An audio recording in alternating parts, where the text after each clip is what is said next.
apa kabar? Senang sekali bisa kembali menjumpai Anda semua. Semoga selalu dalam keadaan sehat walafiat. Kembali berjumpa dengan saya Sun Arif dan Bung Rocky Gerung. Bung Rocky Gerung, ini kelihatannya Pak Luhut dan Pak Jokowi ini masih terus berusaha keras ya bagaimana berjuang memperpanjang masa jabatannya gitu ya. Jadi kalau pintu-pintu partai politik ditutup, sekarang pintu kepala desa. Karena tadi kan ya kemarin maksud saya di Istora dikumpulkan ke kepala desa ini abdesi asosiasi. Wah ini besar sekali loh, jumlahnya ribuan dari seluruh Indonesia. Kalau di Istora Senayan kan dananya gede, tapi tadi menurut mereka sebenarnya mereka mau kebulatan tekad dengan Pak Jokowi tapi dilarang oleh Pak Luhut. Kenapa Pak Luhut yang jadi yang larang ya? Urusannya apakah investasi udah masuk ke desa-desa ini? Karena Pak Luhut yang yang bikin orkestrasinya. Jadi sebagai konduktor dia mesti larang. Karena misalnya instrumen latar belum tiba, kira-kira begitu. Jadi memang ini panitia yang mesti lengkap. Karena itu tadi langsung terbaca bahwa memang ambisi kuas itu nggak bisa dihentikan. Tapi kita udah duga dari awal kan bahwa ini akan berlangsung terus. Nanti juga akan ada ikatan alumni macam-macam perguruan tinggi akan dikerahkan juga dengan cara yang sama. Jadi kelihatannya ini Presiden Jokowi dan rejimnya ini nggak punya ide lain tuh selain meniru-niru pekerjaan Orde Baru. Kan ini semuanya teori Orde Baru tuh. Dulu juga begitu, sama kepala desa dikumpulin lalu bikin kebulatan tekad. Tapi Pak Harto bisa melakukan itu karena ada semacam kepercayaan bahwa pembangunan harus dijalankan terus-menerus gitu. Jadi teknokrat Pak Harto kompak untuk bikin itu. Kalau sekarang teknokratnya berantakan. Karena teknokratnya berantakan, dicari cara dengan ya ini amplop kepala desa pasti tebel-tebel lah. Kira-kira gitu. Iya. Itu kan didatangkan ke Jakarta, kita bisa bayangkan tuh transportasinya, hotel-hotelnya, apa dan sebagainya itu besar, ini besar sekali. Jadi kalau kita lihat dan ini gerakan ini masih di seluruh Indonesia, jadi sebenarnya duitnya masih banyak juga ini Bung Rocky. Ya, ini yang disebut duit haram terakhir yang mesti dibagi habis kan. Kan ini secara etis nggak mungkin, secara konstitusi nggak mungkin. Jadi memang cuman ini pertaruhan Pak Jokowi, karena kalau nggak ada cara semacam ini itu setelah lengser beliau bisa dipersoalkan KPK atau kejaksaan. Nah karena itu orkestrasi itu mesti dilanjutkan, dan kalau Pak Jokowi punya kemampuan kenegarawanan, ya dia nggak mau ini dilakukan mestinya, tapi diam-diam dia sponsori juga tuh. Buktinya dia datang di situ kok. Kalau Pak Jokowi bilang saya nggak mau 3 periode, yang nggak usah datang ke abdeksi karena dia udah tahu bahwa itu akan dipakai untuk mengelulukan beliau dan meminta beliau 3 periode. Jadi permainan ini terlalu dangkal lah, kira-kira begitu tuh.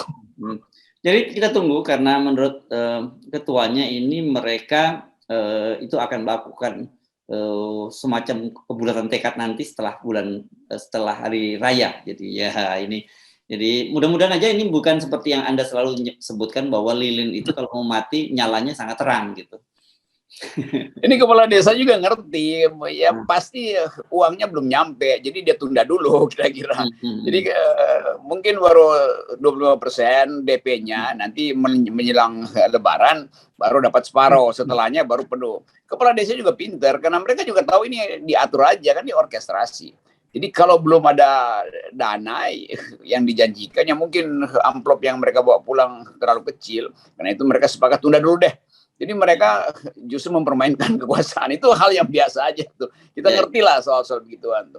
Dan ini yang disebut sebagai hal yang mesti terjadi. Jadi orang menganggap, oh kok bisa begitu ya? Saya justru bergembira karena teorinya memang begitu. Yang kita teori perubahan sosial yang beberapa bulan lalu kita kembangkan, yaitu political decaying, pembusukan politik, memang mesti begini. Kan ini namanya pembusukan politik. Jadi bagus juga. Kalau nggak busuk susah dia jatuh, jadi memang mesti ada pembusukan dulu. Dan kepala desa ini tahu ya permainan-permainan semacam itu ya, kenapa nggak tidak dimanfaatkan juga dalam situasi semacam ini gitu ya. Ini mau Lebaran, jadi ya udah tunggulah nanti setelah Lebaran. Artinya dalam masa nunggu itu mesti dicicil. Ya. Oke, Bung Rocky, tapi gini, jadi kan kita kemarin bukan menduga-duga ya, kita menganalisis kenapa sih kepentingan Pak Jokowi itu memperpanjang masa jabatannya, jelas yang kelihatan depan mata soal ibu kota baru. Terus kemudian kita juga bicara soal kepentingan dinasti politiknya. Dan yang ini yang menarik itu dalam beberapa pekan terakhir ini ternyata ada 3 pimpinan partai politik yang sudah bertemu dengan Gibran di Solo, ya, putra Pak Jokowi gitu. Pertama Erlangga Hartarto, kemudian Haritanu juga bertemu, dan yang terbaru ini Zulkifli Hasan. Nah, kepada wartawan Zulkifli Hasan menjelaskan bahwa untuk urusan penundaan pemilu itu bukan urusan Pak Jokowi, itu urusan partai politik, jadi jangan dikait-kaitkan dengan politik. Tapi untuk pertemuan dengan Gibran, ini justru yang muncul dari penjelasan Gibran, dia mengakui bahwa pertemuan dengan 3 ketua umum partai itu berkaitan dengan dorongan untuk dia menjadi gubernur DKI Jakarta. Gitu. Ini kan nggak asik nih mainnya, Anies disuruh berhenti tahun 2022, terus tiba-tiba 2024 Gibran yang maju kan gitu. Ini paket lengkap sebetulnya tuh. Ada kebutuhan tekad, kepala desa diorganisir. Tapi ini kan agak konyol. 3 pemimpin partai, menteri, Erlangga menteri, pemimpin partai, demikian juga siapa nih, PAN segala macam itu. Zulkifli Hasan wakil ketua MPR. Ya, itu yang jabatan politiknya itu jauh di atas seorang wali kota, harus menemui seorang wali kota. Kan ajaib kan? Hanya karena dia tentu anak presiden. Jadi apa yang disampaikan di situ? Ya tentu upaya untuk minta perlindungan karena mungkin sprindiknya udah keluar, maka buru-buru pergi ke wali kota supaya ngomong sama bapaknya, ditunda dulu deh sprindiknya, atau jangan dilengsarkan dulu dari jabatan-jabatan. Jadi terlihat betapa dangkalnya permainan politik Indonesia itu. Petinggi-petinggi negara yang mestinya kasih wawasan kenegarawanan itu datang ke Solo hanya untuk minta perlindungan dari seorang balita lah, kira-kira begitu kan ajaib tuh. Jadi kedewasaan kita itu nggak diperlihatkan. Dan tentu saudara Gibran sebagai wali kota dianggap bahwa ini memang berhak mereka menemui saya karena saya yang menentukan nasib ke depan. Jadi kira-kira begitu. Ini satu paket dengan ambisi Pak Jokowi untuk punya semacam rumah politik sendiri, karena dia mungkin belum bisa bikin partai, tapi dia sudah menganggap bahwa 2 anaknya itu harus menggantikan posisi dia. Jadi ambisi dinasti ini yang memperlihatkan bahwa ke depan pasti akan ada orkestrasi macam-macam tuh. Nanti setelah kepala desa, maka mulai ada kebutuhan tekad wali kota se-Jawa misalnya.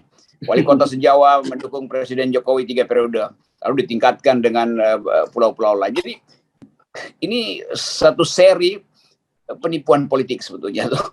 Jadi seolah-olah konstitusi bisa dilanggar kalau ada kebutuhan tekad gitu. Itu soalnya tuh.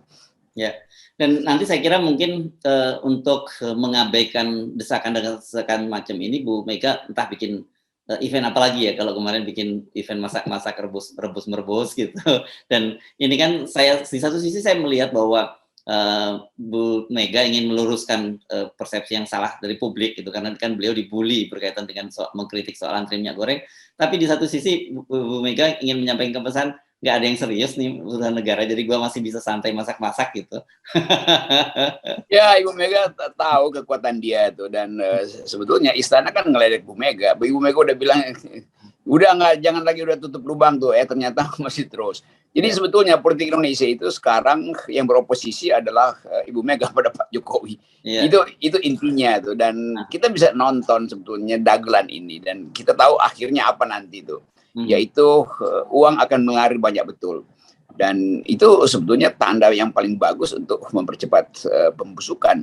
Dan dulu juga Pak Harto begitu kan, terus menerus kebulatan tekad, bahkan macam-macam orang yang mungkin juga Pak Harto risih waktu itu, tapi ya itu kesempatan untuk menimbulkan kesan bahwa dia masih berkuasa tuh, sekarang juga. Jadi nggak ada ide pada kekuasaan tuh selain mengikuti hal-hal yang buruk di masa lalu tuh. Padahal kita udah ingin agar supaya reformasi ini tumbuh dengan etika demokrasi yang maksimal tuh. Kan kita cukup belajar dari kearifan Pak Harto bahwa pada akhirnya dia merasa dia akan jadi halangan bagi kemajuan bangsa, lalu beliau mengundurkan diri. Kan itu sebetulnya itu pelajaran yang kita pelajari dari Pak Harto. Demikian juga Pak Habibie itu yang bahkan mempercepat pemilu. Tapi Pak Jokowi karena dikepung oleh kepentingan yang macam-macam dan Pak Jokowi nggak punya ya sebetulnya memang nggak mampu untuk berpikir tentang demokrasi, lalu tiba-tiba kalap. Jadi ini Presiden Jokowi sedang kalap karena dia nggak bisa cari jaminan bahwa dia akan dihormati nanti setelah lengser. Karena itu dia ingin dia terus-menerus tuh. Lain kalau misalnya Pak Jokowi bilang Ganjar adalah pengganti saya, berarti ada jaminan bahwa Pak Ganjar akan menyelamatkan reputasi Pak Jokowi atau meneruskan proyek-proyeknya. Tapi itu juga nggak ada jaminan juga. Sehingga Pak Jokowi akhirnya ambil keputusan, oke, diam-diam saya menyetujui perpanjangan itu. Jadi kira-kira istana itu mendua sekarang tuh. Kabinet menganggap bahwa sebaiknya main pragmatis saja karena toh nanti akan berakhir berantakan kekuasaan. Sementara Pak Jokowi merasa bahwa hanya dengan cara memobilisasi rakyat maka kekuasaannya bisa diperpanjang. Jadi ide memobilisasi itulah yang buruk sebetulnya tuh. Karena itu langsung melawan konstitusi dan Ibu Mega pasti merasa tersinggung dengan kelakuan istana semacam ini. Tapi kita senang karena kalau Ibu Mega makin tersinggung, makin bagus untuk mempercepat endgame. Selalu begitu teori kita tuh, dan makin lama makin benar. Ya. Dan ini meskipun ada acara kemarin di Semarang itu menjadi sorotan karena tadi Anda sebut Ganjar, ini karena Ganjar bertemu dengan Bobi dan dengan Gibran gitu. Meskipun mereka mengaku bahwa tidak ada bicara-bicara masalah politik, tapi tetap orang melihat ini ada apa ini reuni. Reuni apa yang Anda sebut Ganjar sebagai Jokowi kecil dan juga Jokowi junior, ini kan ada Gibran dan Bobi ini. Tentu saja meskipun mereka menyatakan bahwa itu bukan pertemuan politik, orang juga tetap aja menganggap melihat itu sebagai sebuah pertemuan politik. Tadi saya ngobrol dengan beberapa millennials yang juga mengomentari itu tuh, dan mereka melihat dia nggak sebut kebusukan, tapi mereka menganggap kok ada yang aneh dalam politik Indonesia. Mereka pakai istilah dalam bahasa Inggris kalau saya terjemahkan, kok nggak malu ya berbuat sesuatu yang akan ditonton dunia. Kira-kira begitu phrasing mereka tuh. Tidak malu berbuat sesuatu yang akan ditonton dunia. Artinya bagi mereka ini nggak ada parameter dalam peradaban demokrasi yang seperti dilakukan oleh petinggi-petinggi partai itu, yaitu merengek-rengek supaya tidak dihalangi maksudnya untuk memperpanjang atau memperpanjang lidahnya supaya jilatannya makin mantap. Kan itu jadinya kan. Jadi bahkan yang muda itu ngerti bahwa ini yang tua ini betul-betul nggak kasih contoh. Lalu mereka berpikir bagaimana Indonesia nanti dibayangkan 2045. Kan mereka berpikir begitu. 2045 bangsa ini jadi apa ya? Kalau sekarang aja itu kelakuan politiknya itu betul-betul busuk. Gitu. Jadi itu saya nggak bilang caci maki, tapi semacam sinisme dari teman-teman milenials yang selalu menghubungi saya kalau ada peristiwa yang bagi mereka itu ajaib itu. Nggak masuk dalam vibes mereka itu. Ya, tetapi seperti kita bisa duga setelah keputusan partai-partai politik terutama PDIP menutup pintu untuk perpanjangan masa jabatan Jokowi ini kan kemudian partai-partai mulai membentuk semacam konfigurasi baru gitu, atau ini belum kita sebut sebagai koalisi karena belum, misalnya Ketua Umum Partai Demokrat AHY menemui Surya Paloh dan ini kan kita pasti bisa menafsirkan karena Surya Paloh adalah salah satu ketua umum partai pendukung yang secara keras menolak ide perpanjangan masa jabatan Jokowi gitu. Dan saya kira mungkin dalam beberapa hari ke depan kita juga akan melihat pertemuan-pertemuan lain semacam ini ya. Betul, dan ini akan terjadi pengkubuan sebetulnya. Karena terlalu dangkal permainan ini. Kan kita nggak bisa bayangkan Pak SBY misalnya lakukan hal yang sama pada waktu pemerintahannya atau mengumpulkan kepala desa. Yang pas sebetulnya dia bisa lakukan karena dia tahu yang disebut politik teritorial tuh. Jadi terlihat semacam ya batas etis dari kekuasaan itu udah terlampaui sebetulnya tuh dengan kejadian tadi itu. Nah itu yang menyebabkan ya tentu AHY sebagai orang yang ingin bikin ya mau menertibkan cara berdemokrasi pasti menghubungi tokoh-tokoh yang juga sekarang dalam posisi oposisi.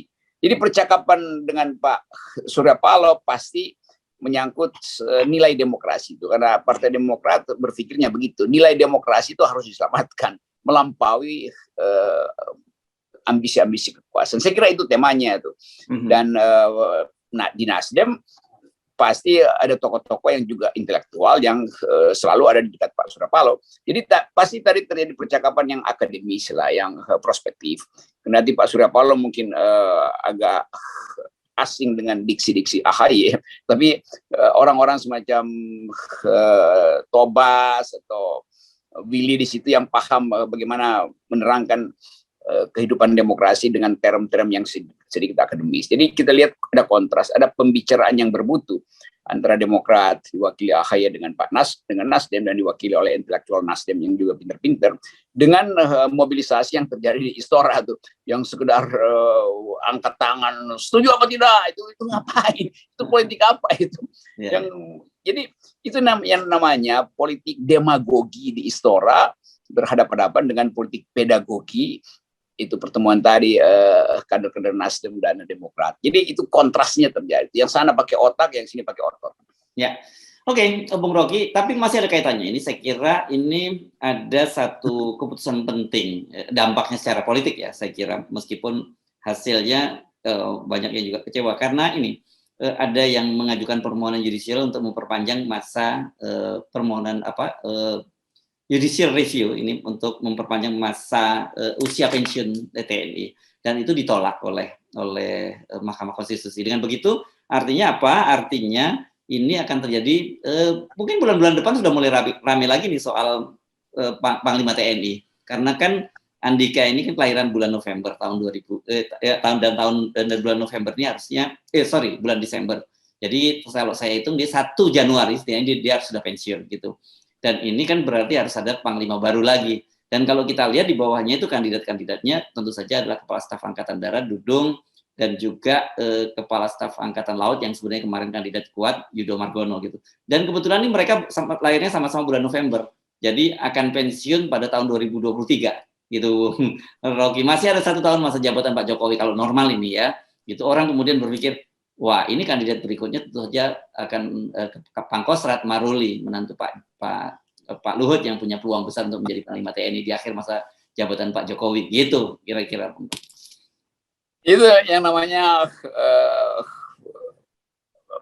prospektif yang digagalkan. Dan jadi prospek Andika itu udah dicium potensial untuk jadi pesaing sebetulnya. Karena saya baca beberapa survei, Andika udah 4% naik ke 5. Dari 4 ke 7 itu gampang. 7 ke 12 itu langsung 1-2 digit. Itu artinya Andika punya potensi untuk memimpin semacam perubahan politik yang tidak normal sebetulnya. Kan itu keadaan kita tuh. Jadi dalam keadaan ketidaknormalan sekarang, banyak orang yang menganggap sipil gagal. Karena itu orang mulai melirik pada kepemimpinan militer. Dan Andika tentu paham posisi dia itu satu waktu akan dipanggil oleh situasi itu. Dalam istilah militer iya, kira-kira begitu dong. Yeah. Kok beyond the duty bahkan keadaan memanggil. Situasi memanggil keputusan itu, menghendaki keputusan. Jadi soal-soal begituan yang saya kira udah disurvei juga melalui big data saya kira. Karena profil Andika itu naik terus itu. Nah itu intinya tuh. Dan kita tahu bahwa ini yang disebut palace politics tuh. Ya. Jegal-menjegal gitu. Ya, saya kira ini jadi ramai spekulasinya karena kalau normal ya berarti kan nggak akan lama lagi nih masa pensiunnya. Sekarang sudah bulan Maret, udah akhir, udah menjelang April, dan kemudian 1 Januari harus pensiun. Jadi nggak, ya sekitar 8 bulan masa jabatan. Dan kita tahu biasanya seberapa bulan sebelumnya itu sudah ramai soal pergantian Panglima TNI. Oke, saya kira itu juga catatan yang saya kira menjadi pemikiran juga Pak Luhut lah ya, berkaitan yang soal-soal begini itu juga.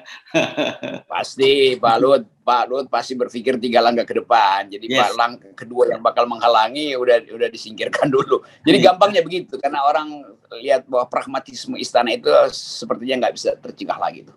Tapi rakyat selalu mengintai hal yang sebaliknya, bahwa pembusukan politik justru bisa dipercepat dengan kekonyolan semacam sekarang tuh. Oke, Bung Rocky. Oke. Terima kasih banyak. Salam 0%. Tetap 0%. Yes. Jangan ragu. Ya. Yeah.